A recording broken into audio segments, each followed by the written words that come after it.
Hello everyone, आज हम start करने वाले हैं बीएससी सेकंड की इलेक्ट्रॉनिक्स की यूनिट फोर्थ जो है हमारी वो है रिलेटेड ऑक्सीलेटर से। तो सबसे फर्स्ट जो हमें ये पता होना चाहिए जो हमारे ऑक्सीलेटर्स हैं, यानी कि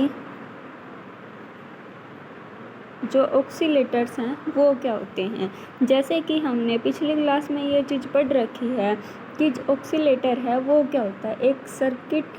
ऑक्सीलेटर वो वाला सर्किट होता है जो क्या करता है, जनरेट करता है। क्या जनरेट करता है? अल्टरनेटिंग वोल्टेज, यानी कि अल्टरनेटिव वोल्टेज जनरेट करेगा। और कहाँ से जनरेट करेगा? वो फ्रॉम डीसी सप्लाई से। यानी कि हम इन जनरल हम ये चीज़ बोल सकते हैं कि जो हमारा ऑक्सीलेटर है, ऑक्सीलेटर क्या करता है, वो जो है डीसी जो वोल्टेज है, डीसी वोल्टेज को किसके अंदर कन्वर्ट कर देता है? हमारी एसी के अंदर कन्वर्ट कर देता है। ठीक है, तो जैसे कि अब हमें ये पता चला कि जो हमारा ऑक्सीलेटर है वो डीसी को किस में कन्वर्ट करता है? एसी पावर सप्लाई के अंदर कन्वर्ट करता है। तो जैसे कि यहाँ यही बताया गया है कि एक सर्किट विच जनरेट, एक सर्किट जो क्या करता है, जनरेट करता है अल्टरनेटिंग वोल्टेज। अल्टरनेटिंग वोल्टेज यानी कि एसी जनरेट करेगा। कहाँ से जनरेट करेगा? From DC power supply. उसको हम क्या बोलते हैं? ऑक्सीलेटर बोलते हैं। तो और दूसरी लैंग्वेज में हम ये कह सकते हैं कि ऑक्सीलेटर एक इलेक्ट्रॉनिक डिवाइस है जो क्या करेगा, डीसी पावर को कन्वर्ट करता है किस में, जो कि इसको पावर सप्लाई से मिलती है, किस में कन्वर्ट कर देता है? वो एसी में। और इसके अंदर एक मेन चीज़ ये होती है कि on the without applying external input signal, कि हम इसके अंदर कोई भी इनपुट सिग्नल अप्लाई नहीं करते। विदाउट एन इनपुट सिग्नल जो device AC signal DC signal को किस में चेंज कर देता है? एसी सिग्नल में चेंज करता है। उसको हम क्या बोलते हैं? ऑक्सीलेटर्स बोलते हैं। अब जो हमारा सबसे जो फर्स्ट टॉपिक है वो है ऑक्सीलेटर इन ए ऑक्सीलेशन इन ए टैंक सर्किट बोल सकते हैं, या बी प्रिंसिपल ऑफ ऑक्सीलेशन, यानी कि जो हमारा ऑक्सीलेशन का जो प्रिंसिपल है वो क्या है। तो प्रिंसिपल ऑफ ऑक्सीलेशन के अंदर, प्रिंसिपल ऑफ ऑक्सीलेशन के अंदर क्या है? देखो, जैसे यहाँ पे ये डायग्राम दिखाया गया है, तो जो एक टैंक सर्किट होता है, यानी कि जो हमारा ऑक्सीलेटर है उसमें एक टैंक सर्किट होता है।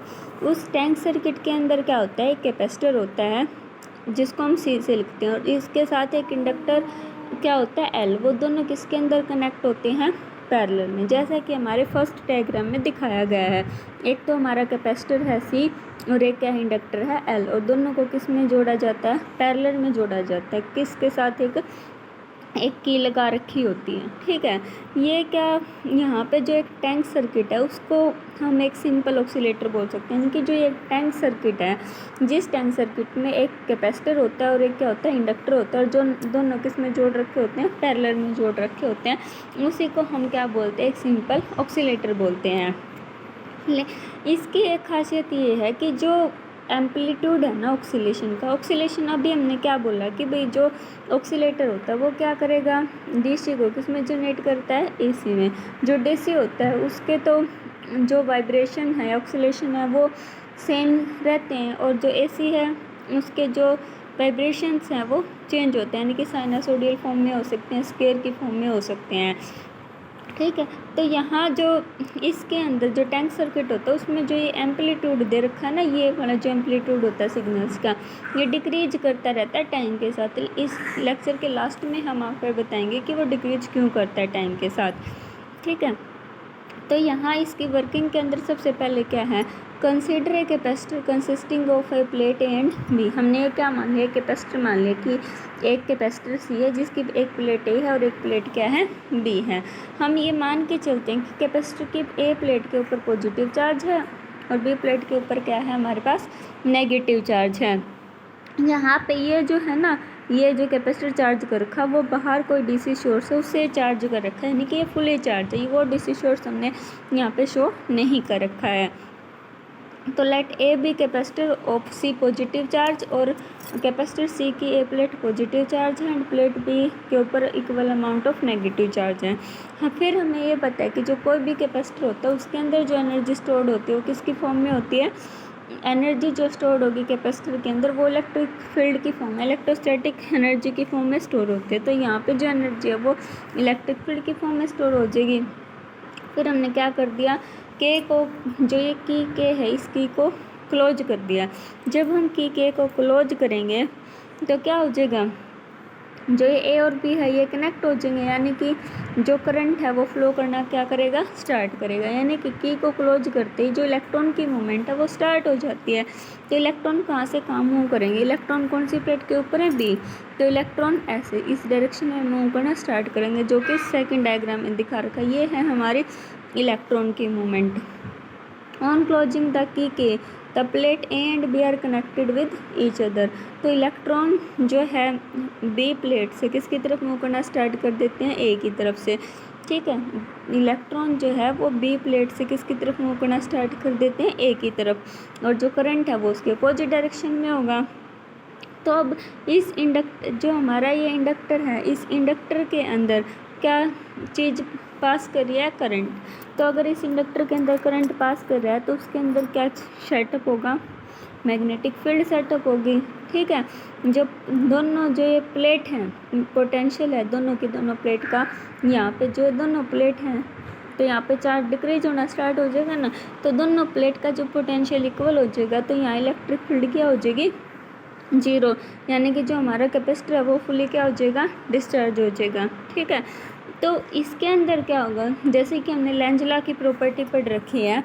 लेंजला क्या कहता है कि भाई अब ये इन करंट यहाँ पे जब ये जीरो हो जाएगा, यानी कि यहाँ जो चार्ज है वो चार्ज क्या है, जीरो, तो यहाँ करंट जो है ना वो क्या आ जाएगा, हमारा मैक्सिमम। यहाँ करंट जो मैक्सिमम है तो फील्ड भी मैक्सिमम होगी। तो लेंजला क्या करेगा, उस मैक्सिमम को डिक्रीज होने से अपोज करेगा।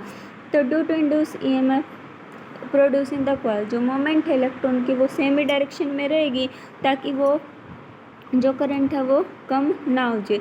अगर मोमेंट सेम डायरेक्शन में रहेगी तो यानी कि ऐसे इलेक्ट्रॉन मूव कर रहे हैं, तो ए प्लेट के ऊपर तो नेगेटिव चार्ज आना स्टार्ट हो जाएगा और बी के ऊपर क्या आ जाएगा, पॉजिटिव, क्योंकि यहाँ से इलेक्ट्रॉन चले गए, यहाँ से बी से किसकी तरफ जा रहे थे, ए की तरफ, तो ए के ऊपर आ गए वो नेगेटिव होगा, बी के ऊपर पॉजिटिव। तो ऐसे ही क्या होगा, हमारा जो कैपेसिटर है वो चार्ज होना स्टार्ट हो जाएगा। चार्ज होना स्टार्ट हो जाएगा तो जो इसके अंदर एनर्जी है इंडक्टर के अंदर वो एनर्जी डिक्रीज हो जाएगी और कैपेसिटर चार्जिंग स्टार्ट हो जाएगा। तो एक टाइम ऐसा आएगा जो हमारा कैपेसिटर है वो तो क्या हो जाएगा, फुली चार्ज हो जाएगा। कैपेसिटर तो फुली चार्ज हो जाएगा और यहाँ जो एनर्जी है वो किसके इक्वल होगी, जीरो के। उसके बाद अभी इसी टाइम इसी तरह सेम प्रोसीजर से क्या होगा, अब फिर क्या होगा, दोबारा से लेंजला होगा कि वो यहाँ जीरो हो गया, वो जीरो को क्या करेगा, अपोज करेगा। तो जो इलेक्ट्रॉन हैं, यानी कि लेंजला में हमने पढ़ा था वो डिक्रीज को सपोर्ट करता है और इंक्रीज को अपोज करता है, तो ये अब उसको सपोर्ट करेगा, यानी कि इस डायरेक्शन में करंट पास करना स्टार्ट हो जाएगा। करंट पास करना स्टार्ट करेगा तो बी के ऊपर नेगेटिव और ए के ऊपर क्या आ जाएगा, पॉजिटिव, यानी कि ये सेम हमारी फर्स्ट वाली सिचुएशन पे आ गए हम। तो अब इसके अंदर लास्ट में क्या दिखाया गया है कि जो टोटल एनर्जी स्टोर्ड है मैग्नेटिक फील्ड की इंडक्टेंस की वजह से, the moment of electron continue beyond this end capacitor will once again attain the position, जो कि कब थी, जब टाइम जीरो था, यानी कि जो स्टार्टिंग में सिचुएशन थी वो भी लास्ट में सिचुएशन होगी। जो एनर्जी है सिस्टम की, अब हमारी कौन सी एनर्जी है, सारी की सारी यहाँ एनर्जी स्टोर्ड है वो इलेक्ट्रोस्टैटिक है। ये प्रोसेस बार बार रिपीट होगा, बार बार रिपीट, यानी कि एक बार तो वो इंडक्टर के अंदर है और एक बार क्या है, कैपेसिटर के अंदर। तो क्या कर रहा है, ऑक्सीलेट कर रहा है। और फ्रीक्वेंसी ऑफ ऑक्सीलेशन किस फ्रीक्वेंसी के साथ ऑक्सीलेट करेगा, जो न्यू है वो 1/2π√1/LC-R² और 4L। यहाँ R रेजिस्टेंस है, रेजिस्टेंस ये किसका रेजिस्टेंस है, जो हमारा इंडक्टर कैपेसिटर लगे हुए हैं, वायर लगे हुए हैं, उनका रेजिस्टेंस होता है।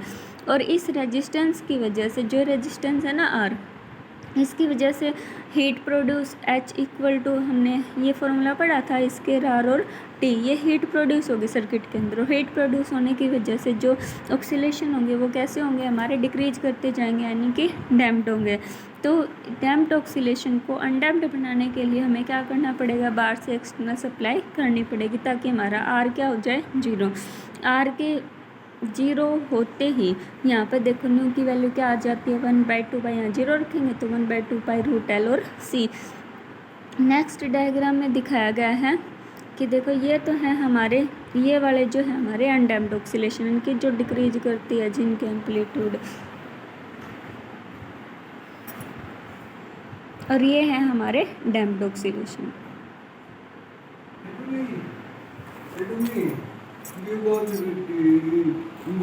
टेंशन है बड़ी भारी आदमी है ये, था मेरे था के टेंशन करती है।